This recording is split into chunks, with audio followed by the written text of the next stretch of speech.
안녕하세요. 닥터강 입시연구소의 강인규 입시연구소장입니다. 오늘은 연세대학교에서 발표한 어떤 내용들을 좀 분석해 보도록 할게요. 자, 2021년도 입시에서 학생부 종합전형에 있어서 평가를 할 때 수상이나 창체, 봉사를 비반영하겠다고 발표를 했습니다. 3학년 1학기 내용만 반영하지 않는다는 거예요. 그리고 이것은 고3, 현역 고3뿐만 아니라 재수생이나 연수생들도 3학년 1학기에 학생부를 좀 몇몇 부분을 빼고 평가를 하겠다는 겁니다. 또 얼마 전에 교육부에서 이런 발표도 했었죠. 고3이 이번 입시에서 불리하지 않도록 어떤 방법이든 좀 고려를 하겠다 이렇게 발표를 하기도 했는데, 연세대에서 상위권 대학 중에는 거의 첫 번째로 입장을 발표를 했습니다. 그래서 여러 상위권 대학들 중심으로 또 이렇게 동참이 더 있을 것 같아요. 자, 그리고 이제 이 내용은 현재 고등학교 1학년과 2학년에게도 추후 입시에 있어서 동일하게 적용될 거라고 합니다. 현재 1학년인 경우에는 1학년 1학기의 내용, 혹은 2학년인 경우에는 2학년 1학기에 해당 부분이 입시에 있어서 빼고 평가를 한다라고 하는 거죠. 그래서 이제 아마 이럴 것 같아요. 프로그램적으로 여기서 이제 지목된 부분이 아예 이렇게 가려지게 돼서 블랭크 처리가 되겠죠. 그렇게 돼서 입학사정관이 볼 수 없는 상태로 평가를 하게 되지 않을까, 될 게 거의 유력하죠. 자, 그러면 취지는 잘 알겠어요. 현재 고3의 입시적 불리함을 덜어주기 위해서 이걸 하겠다라는 건데, 제 개인적인 사견으로는 거의 무의미하지 않을까, 이렇게 생각을 합니다. 불안해하는 학생들의 마음을 달래주려는 어떤 의도는 굉장히 좋았다고 생각을 해요. 하지만 또 그의 실효성이랑은 별개죠. 자, 왜 그런지 좀 이유도 설명을 드리고, 또 우리는 어떻게 대응해야 될지 말씀을 드려볼게요.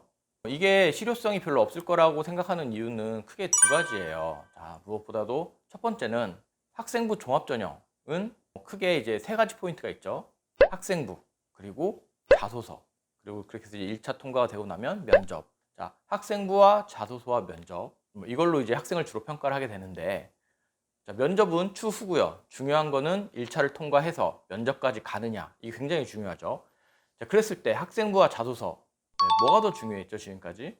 압도적으로 자기소개서가 영향력이 더 컸다는 거죠. 물리적으로 그럴 수밖에 없어요. 학생부는 뭐 적게는 20장, 많게는 뭐 30장 가까이 되죠. 그거를 일일이 보면서 평가한다는 게 말이 안 돼요. 물리적으로 그럴 수가 없는 거죠. 예전에 이런 계산도 해본 적이 있어요. 학교장 추천 전형을 받는 학교에 그 지원자 인원수랑 그 지원자들을 평가해야 되는 입학사정관의 수로 이렇게 계산을 해보니까 물리적으로 평가를 할 수가 없는 그런 양이었다는 거죠. 그렇기 때문에 자소서가 더 핵심적인 요소가 될 수밖에 없습니다. 이걸 뒷받침하는 예들은 많이 들어드릴 수 있어요. 자, 재수생이 저한테 옵니다. 근데 첫 해에 뭐 다 떨어져요. 그리고 연대 공대나 고대 공대 이 정도 합격을 합니다. 그랬을 때 이제 본인은 되게 의아해하죠. 내신도 엄청 좋고 자소서도 나름 썼다라고 하는데, 제가 그걸 봤을 때는 사이즈가 금방 나와요. 그래서 솔직하게 말씀을 드립니다. 이거는 의대 레벨이나 뭐 치대 그 레벨 자소서가 아니다. 상위권 공대에 합격할 수준이다. 그리고 이런 포인트가 부족해서 그렇다라고 이제 설명을 드리면 수긍을 하시는 경우가 많고요. 그래서 이제 그 친구가 제가 지적한 부분을 바꿔서 다시 시도를 했을 때 합격하는 경우가 꽤 많다는 거죠. 그런 것만 봐도 학생부보다는 자소서가 더 중요하다라고 말씀드릴 수 있고요. 뭐 이런 것도 있어요. 이거는 조금 조심스럽긴 한데, 최상위에서도 최상위권 학생들이 많이 오다 보니까 소개로 이제 많이 오다 보니까 이제 소개를 통해서 컨설팅을 하고 간 경우에 중간에 이제 소개해 주신 분이 저랑 뭐 굉장히 잘 알고 지내시던가 이런 분들이 많거든요. 그랬을 때는 솔직하게 물어보십니다. 그분들이 조심스러운데 이 친구는 서울대 의대에 1차 합격할 확률이 몇 프로인가요? 이렇게 물어보세요. 그랬을 때 솔직하게 말씀을 드려요. 저는 좀 솔직한 편이라 현재 지금 갖고 온 자소서로는 한 30% 정도 되고요. 뭐 저랑 작업을 해서 업그레이드를 하면 한 70%될 겁니다. 라고 이렇게 말씀을 드리는데, 그런 예측도 거의 대부분 맞아요. 작년에도 몇 케이스가 그 예측대로 다 흘러갔었고요. 자, 이런 걸 봤을 때 상위권 입시로 가면 갈수록 학생보다 자소서 중에 뭐다? 자소서라는 거죠. 이게 첫 번째 포인트고요. 두 번째 포인트, 그렇다면 삼수생이나 N수생은 자기소개서에서 고3 내용을 빼냐? 그럴 수 없다는 거죠. 학생부 종합전형, 종합적으로 판단을 하는 어떤 전형이기 때문에 고3 내용을 빼거나 자소서에 고3 내용을 썼을 때 그 부분을 가리고 안 읽거나 이럴 수가 없어요. 그래서 학생부의 일부를 이렇게 가린다, 안 본다 라고 해봤자 최상위권 입시에서는 크게 의미가 없을 수밖에 없다는 거죠. 자, 물론 대학들이 학생을 평가하는 과정에서 이 학생이 현역이냐 아니면 재수생이냐 혹은 그 이상의 삼수생이냐 이런 거를 파악을 해서 평가에 보정은 들어갈 수 있다고 생각합니다. 근데 수상이나 창체나 봉사를 미반영하는 것 자체로 고3한테 많은 이익을 줄 수는 없다고 판단이 되는 현실이에요. 자, 그렇다면 우리는 여기에 어떻게 대응을 해야 될까요? 아직도 이제 3학년 1학기 때 반영이 되는 부분들이 있죠. 근데 그 중에서 특히 의미 있는 것들은 세특, 세부 능력 특기 사항과 독서예요.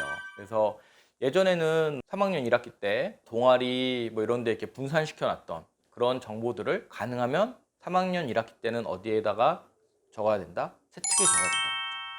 그래서 고등학교 선생님들께 좀 적극적으로 최대한 많이 요구를 하셔야 될 것 같아요. 그리고 또 고등학교 선생님들은 이런 학생들의 불리함을 좀 많이 이해를 해주셔서 힘들고 귀찮으시더라도 학생 개개인의 어떤 그런 스토리를 과목별 세특에 많이 넣어 주셔야 되는 상황인 거죠. 그래야 삼수생이나 N수생이랑 비교해서 좀 균형이 맞을까 말까 합니다.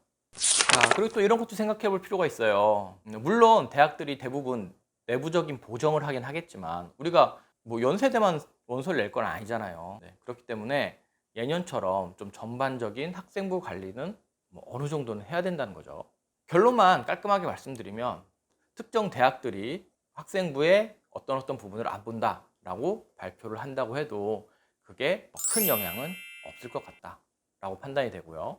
자, 우리가 대응할 점은 진로나 자율 이런 데 남겼던 흔적을 독과 세특에 가능한 한 많이 옮겨서 적어야 된다. 그리고 코로나에 의해서 좀 집에 있었던 기간이 기니까 독서 같은 경우도 본인의 진로랑 많이 연관지어서 넣으면 좋을 것 같아요. 자, 이제 좀 있으면 이제 중간고사가 끝나죠. 굉장히 늦게 친 중간고사인데 이제 뭐 해야 되죠? 시험 공부하거나 이러면 안 되고 기말고사 준비해야 되죠. 제발 딴짓하지 말고 기말고사 열심히 해주셨으면 좋겠어요. 고3 학생들한테는 조금 아쉬운 그런 정보일 수도 있는데 현실은 현실이니까 잘 받아들일 수 있었으면 좋겠고요. 날이 더워지고 있는데 모두들 학업에서 좀 손을 놓지 않고 집중할 수 있는 기간이 되었으면 합니다. 오늘 영상은 여기까지고요. 다음 영상에서 또 의미 있는 정보로 찾아뵙도록 하겠습니다.